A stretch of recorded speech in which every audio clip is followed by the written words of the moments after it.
Anda kembali di Lunch Talk, dan sebelum kita mulai kembali perbincangan, kita simak informasi terkait dengan Presiden Joko Widodo yang mengguratkan tulisan dalam sebuah kertas terkait impian Indonesia 2015-2085.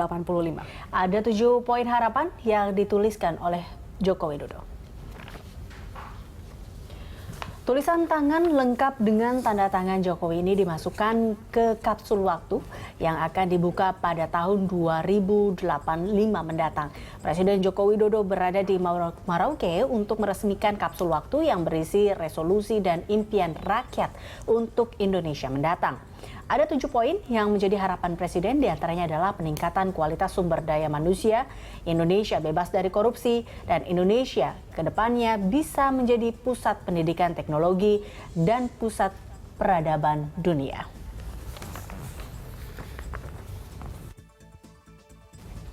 Iya, itu tadi adalah mimpi ataupun harapan dari Presiden Joko Widodo yang udah masuk ke kapsul waktu. Nah, kapsul waktu itu apa sebenarnya? Kita akan menanyakan langsung. Di sini telah hadir bersama kami Abdi Negara selaku dari penggagasnya nih, penggagas kapsul waktu. Salah satu penggagas. Salah satu penggagas. Ada berapa banyak sebenarnya, Mas? Kita bentuk kelompok FGD dan terus akhirnya menelurkan ini kapsul waktu idenya. Nah, tadi mungkin banyak yang bertanya, kapsul waktu itu apa sih gitu? Kenapa akhirnya memilih untuk membuat kapsul waktu ini sebagai menampung harapan-harapan masyarakat Indonesia? Sebenarnya bentuk usaha kita aja ya yang melihat bahwa impian masyarakat kita seperti mempunyai impian sendiri-sendiri gitu. Di Aceh punya impian sendiri, di Papua punya impian sendiri. Kelompok-kelompok tertentu, partai-partai misalnya punya impian sendiri-sendiri. Tidak ada satu impian yang bisa menyatukan kita. Kita nggak pernah dengar itu. Dan saya rasa butuh seorang pemimpin untuk bisa menyatukan impian itu. Makanya kita lakukan ini dan mengumpulkan semua impian dari seluruh masyarakat, terus kita serahkan ke Presiden, berharap beliau bisa menyatukan kita dengan satu impian gitu. Nah, itulah impian yang hasilnya 7 impian dari Presiden. Itu impian sama seperti aspirasi nggak sih, Mas Abdi? Maksudnya di sini konteksnya apakah seperti cita-cita, harapan gitu. Tapi kan kita punya rumah anggota dewan yang menjadi tempat untuk menyampaikan aspirasi. Apa yang membuat teman-teman berpikir untuk ya mending kita buat kapsul aja? Artinya rumah anggota dewan itu tidak lagi menjadi satu tempat untuk menyampaikan. Saya nggak mau pesan. Tapi gini, sebenarnya simpel aja pemikirannya bahwa untuk kita bisa bekerja keras, punya semangat gitu ya, kita harus punya cita-cita kan, punya harapan, punya impian. Gitu. Dan kita melihat bahwa Indonesia ini kekurangan semangat untuk impian gitu, kekurangan semangat untuk bekerja bersama-sama. Dan harus ada satu impian atau beberapa impian yang bisa selain menyatukan kita juga memberi semangat untuk kita saling gotong royong bekerja sama. Betul. Mas Adi, ini yang jadi pertanyaan saya adalah kemudian 2015 kemudian yang akan dibuka 2085, 70 tahun kemudian.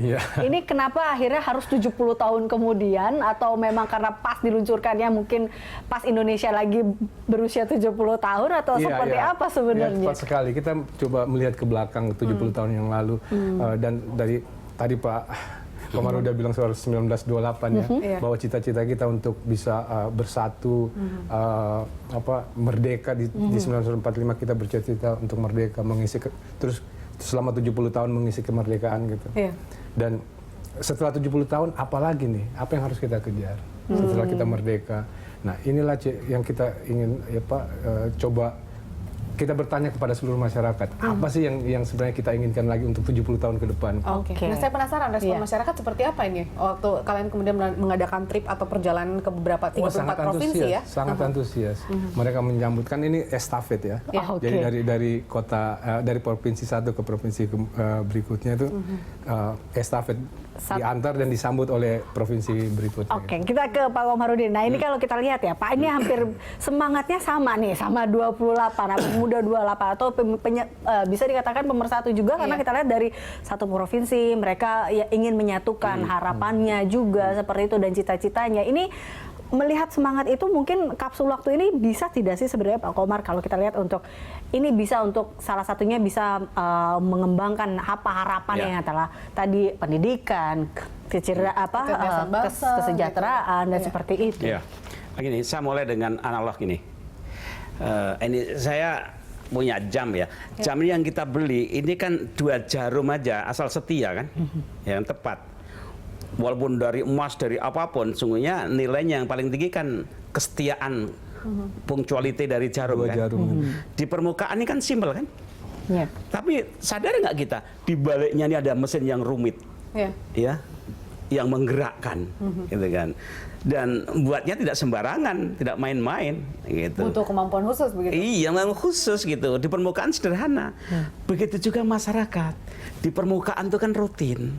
Tapi ditentukan oleh satu filosofi, spirit di balik itu semuanya. Makanya setiap bangsa itu ada namanya the spirit of the nation, ada the dream of the nation. Mimpinya apa bangsa itu? Kalau mimpinya kecil, nanti programnya kecil. Kalau spiritnya kecil, seperti lampu sentir, lampu tepok, ya kecil. Untungnya kita itu punya founding fathers, mimpinya besar, Bung Karno, Bung Hatta itu. Jangan sampai kemudian penerusnya itu kecil-kecil mimpinya. Oke. Nah, kalau kita lihat tadi beberapa mimpinya dari Presiden Joko Widodo, di antara lain adalah memberantas korupsi ya. Nah, jadi presiden setelahnya itu, siapapun presidennya, itu bagaimana meneruskan, menangkap, mengelaborasi spirit mimpi besar dari Merauke sampai Merauke itu kemudian dulu kan lebih pada spirit, the dream. How to make the dream comes true, itu kan dituangkan dalam program kerja leadership yang tangguh. Kalau tidak, mimpi hanya mimpi nanti lepas. Nah, pertanyaan lagi gini, sungguhnya mengapa penting menghubungkan kapsul waktu dengan mimpi kemerdekaan? Pertanyaan saya gini, apakah kita itu punya akar tunggang yang kokoh nggak Indonesia ini sebagai sebuah nation? Punya nggak? Kalau China itu udah tahunnya keberapa sekarang? Tahun Cina itu? Usianya usia kemerdekaannya. Enggak, kalau ulang tahun Cina itu udah tahun 6000. Udah. Lantas kaitannya Pak? Kaitannya apa? Punya memori yang panjang sekali. Bahkan sampai tembok Cina itu kan memberikan memori, bisa membangun yang besar. Iya, gitu kita kan? yakin juga pada masa dulu semangat itu masih selalu ada. Nah, artinya gini, ada bangsa yang akar tunggang sejarah itu kuat. Misalnya Turki, sebagai bangsa, namanya bangsa Turki, negaranya Turki, dia pernah menguasai dunia dan itu memberikan spirit tonikem atau apa bagi kita, bagi penerusnya, gitu kan. Atau Korea, pernah ikut terlibat perang Jepang. Nah, Indonesia ini bangsa yang masih muda sekali. Tahun 28 itu kan mimpi. Yang namanya Indonesia kan belum ada. Tapi kalau dengan kondisi sekarang yang Indonesia sudah terbentuk, tapi kemudian masih banyak mimpi yang dituangkan dalam sebuah kapsul. Justru kita itu how to make the dream comes true. Kesejahteraan, keadilan, ya kan, kecerdasan. Jadi yang dituangkan Pak Jokowi tadi itu kan sungguhnya bagaimana mengelaborasi mimpi-mimpi tadi menjadi program yang actionable, yang workable, yang doable kan gitu. Gitu. Sebab kalau tidak, mimpi-mimpi besar tadi nanti hanya jadi dongeng. Kita tidak ingin. Gitu. Indonesia itu hanya mimpi besar tapi tidak terwujud.